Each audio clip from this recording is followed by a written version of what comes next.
Hey guys, Eminem Show with you guys back with another Hotel Transylvania movie review. Now back with another one, because I never actually reviewed any of the movies before, but now you're going to see my opinions on them. But also spoilers for the whole entire movie if you haven't seen it already. And if you haven't seen it, don't see it. Just letting you know this already. But spoiler, it's terrible. But without further ado, let's go I'm going to tell you why it's terrible.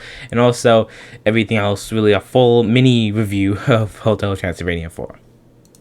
So before we get into it, part 1 was mostly, I liked part 1 and part 2 because it wasn't too crazy when it came to its animation, but obviously some people don't really like it. But before we talk about actually part 1 and all that stuff, let's just do the whole entire movie story. So it's about him, Jack was gonna give the hotel to Johnny and Mavis, but then Johnny wanted to make the hotel some crazy place, so Dracula didn't want that to happen. He was like, nah. So he made up a fake rule saying, oh, you have to be a monster to, have the hotel. So only Mavis could get it. Sorry, bro. And even that was a dumb decision, but boom. He was like, oh no, now I feel like Jack just, I don't fit in here because I'm not a monster. Even though the first, second, and third movie is all about him fitting in. The first movie is all about him trying to fit in. And the second and third is him always fitting in. Never feeling like that, But then he automatically gets these feelings now for plot. Kind of sus, don't you think? But after that, he finds Van Helsing, gets a monster ray, turns into a monster, and I would have wished he became, that ninja cameo where it looks like a squid dude. I wish he would have became that. But no, he became an ugly monster, and Dracula was just like, bruh, he's a monster now after I told him that dumb rule. He should have been like, he had to be a vampire. That would have been a lot better, a vampire monster. That would have made the plot a lot more better. Like, everyone, most of me agree that he should have became a vampire, but I'll talk about what make it better at the end. But after that, they all become human at the end. Dracula becomes the guy that becomes a human that looks like the guy from Smurfs. I forgot his name, Gargamel. Yeah, the animated version of Smurfs that also Sony made. He looks exactly like that. I don't know why. But then they all become humans. And yeah, they become humans. The whole fan base is probably extremely mad at how Griffin looks now. Yeah. And Blobby's a blob.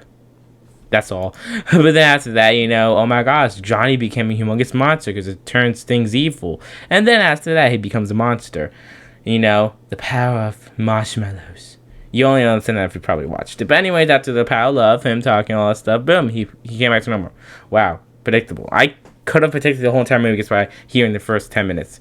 But anyways, at the whole entire thing like that, they all turn back to humans. He turns back to human. Johnny's also back to human. They're back to monsters.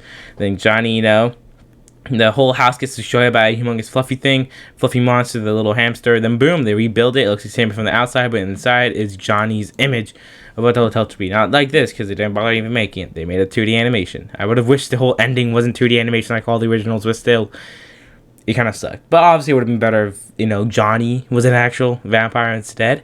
And Johnny just wanted the hotel instead of saying, oh, I don't feel like I fit in. That could have been all avoided, and it could have made the movie a little bit better. Not better than part 2, but better than part 3, Would have been better. Anything would have been better than part 3, but it turns out, nope. Something actually did beat part 3. But yeah, come to the mixed review. Part 1 and part 2 is good. I don't like the silly animation, but I would have been okay with the silly animation if the story was actually good, but no, the story was just bad. I bet if you tell a 5-year-old this, they're probably gonna love the movie. It's the best movie they've seen if it was a 5-year-old or something like that. But us to actually have taste, because 5-year-olds don't complain about how animation changed, or I think it's like silly animation and silly stories about people going on an adventure. What made part 2 and part 3, part 3 and part 4 really bad is that they're both going on an adventure.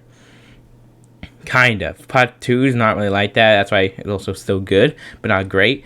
But I guess definitely don't really like this movie, and I thought it would be good. I had like one tiny hope, but after seeing the first trailer, after hearing the name, I was like, this has potential. Then after seeing the movie, I was like, after seeing the first trailer, actually, I was like, this doesn't have potential of ruining it. So if you're a Hotel Transylvania fan, I guess watch it. I'm not really a fan. I'm just watching because it's funny, because gotta watch the animation, But yeah, I'm just gonna pretend that I don't know which one's worse, part 3 or part 4. They're both kind of tied for me, but I feel like part 4 is a slight bit worse. But let's just talk about it. I don't think part 3 or part 4 even exist. I only acknowledge the first 2. Tell me to comment below what do you guys think, and I'll see y'all in the next video, guys. Goodbye.